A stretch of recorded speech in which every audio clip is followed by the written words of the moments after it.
They say beauty can bless a village, but sometimes beauty is a curse that walks among men. In the quiet village of Umudara, where the wind whispered through the palm trees and the river sang ancient songs, a woman arrived one evening just as the sun melted into the red earth. No one knew her name. No one knew where she came from, but everyone knew one thing. She was the most beautiful woman they had ever seen. Her skin shone like polished bronze under the sunset. Her long hair flowed down her back like dark river water, and her eyes carried a strange calm that made men forget their own names. But there was something else about her, something strange, something no one in the village could ignore. Around her waist, she wore waist beads, bright, beautiful, mysterious waist beads, and she never took them off, not in the market, not while bathing at the stream, not even when she slept. No one knew then. Those beads were not ordinary beads. They were hungry. When the woman first settled in Umudara, the villagers welcomed her warmly. In a small village, strangers always attracted curiosity. The women whispered, the men stared. Even the elders watched carefully. She introduced herself simply as Adaogo. She rented a small mud house near the edge of the village, not far from the forest. Every morning she would walk through the village paths, her waist beads softly clinking beneath her wrapper. The beads were beautiful, red, gold, black, and sometimes when the sun touched them just right, they seemed to sparkle with a strange light. At first, the men only admired her from a distance, but slowly, one by one, they began visiting her house. It started with Okeke, the palm wine tapper. He was strong and lively before he visited her. But a few weeks later, villagers began noticing something strange. Okeke became weak. His business collapsed. His luck disappeared. Soon after came Emeka the hunter, then Chibuzo the trader, and many more. Some men lost their businesses, some lost their farms, some simply became shadows of themselves. Yet, strangely, Adaogo only became richer and younger. Her house improved, her wrappers became more expensive, her beauty seemed to grow stronger every day. But nobody knew the secret, because every night when a man lay beside her, her waist beads would begin to glow in the darkness, soft at first, then brighter, and as the glow grew stronger, something invisible would slip from the man beside her. His destiny, his luck, his future. The beads would drink it like thirsty spirits, and the woman would wake up even more powerful. Sometimes, Adaogo would even pay the men. After a night with her, she would hand them money. Some were confused, some laughed with pride, others returned again and again. But none of them realized what they were losing, except one man, the quietest man in the village. His name was Papa Ejima, a widower, a quiet man who owned a small yam shop near the village square. His word was simple.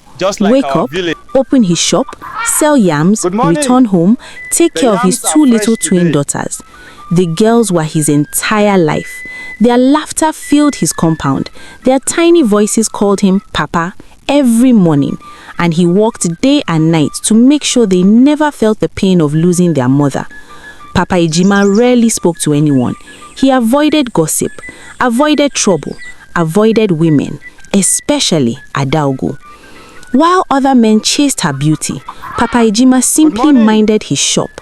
One hot afternoon, while Papa Ejima arranged his yams quietly, a shadow fell across his store.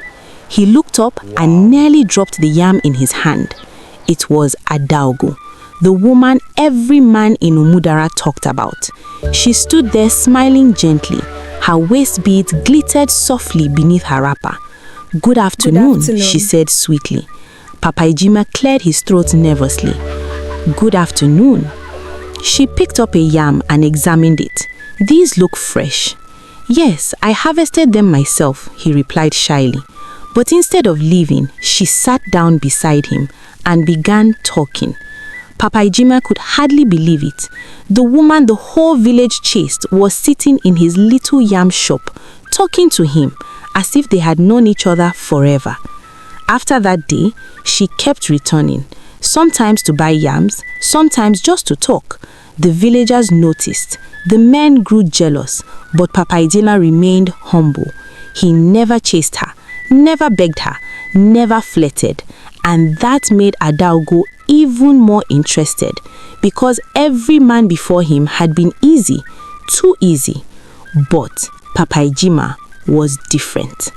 Weeks passed, and slowly she began inviting herself to his home, playing with his daughters, cooking for them, laughing with them. The girls adored him, but every time night approached, Papa Ijima politely asked her to leave. Until one evening, everything changed. It was a cold, quiet night. The moon hung bright above the village. Papa Ijima's two little daughters were already asleep. Adaogo sat beside him inside the small house. Her beauty glowed under the lantern light. She leaned closer. "Papa Ijima," she whispered softly, "I have resisted you for weeks." He looked down shyly. "I am just a simple man." She smiled. "But tonight you will not send me away." For the first time, Papa Ijima did not argue. The house grew quiet. The lantern flickered gently. As they moved closer, something happened. Something small but deadly. From beneath her wrapper, her waist beads began to glow. Bright, strange, unnatural. Papa Ijima noticed. He leaned forward, fascinated. "Your beads," he said slowly. "They are beautiful." Before she could stop him, he stretched out his hand and touched them. The moment his fingers touched the glowing beads, Adaogo screamed. A terrible scream. She jumped away from him, trembling. Tears rushed down her face. "You have killed me," she cried. Papa Ijima froze. "What? What did I do?" She sobbed loudly. "No one touches them, no one." "I only wanted to admire them," he said in confusion. But as he stepped closer to comfort her, something horrifying happened. Adaogo slowly lifted her face, and Papa Ijima staggered backward in shock. The young, beautiful woman he had brought into his house was gone. In her place stood a very old, wrinkled, frightening woman. Her skin sagged like dried leaves. Her eyes were hollow. Her beauty had vanished completely.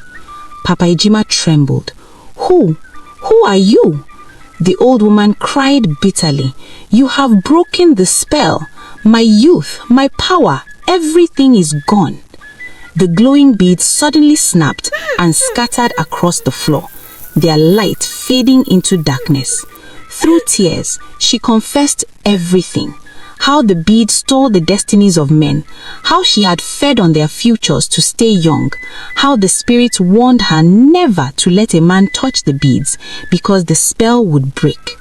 Papa Ijima stood silently, thinking about the men in the village, thinking about their ruined lives, thinking about his two daughters sleeping, and in that moment, he realized something. The quiet man the village ignored had unknowingly saved them all. By morning, Adaogo had vanished from Umudara. No one ever saw her again. But slowly, the men of the village began recovering their strength. Their luck returned. Their farms flourished again. And Papa Ijima remained the same quiet man, selling yams, raising his two daughters. But the elders would sometimes say something strange. They would shake their heads and whisper. Sometimes, the man who speaks the least is the one chosen by destiny to save everyone.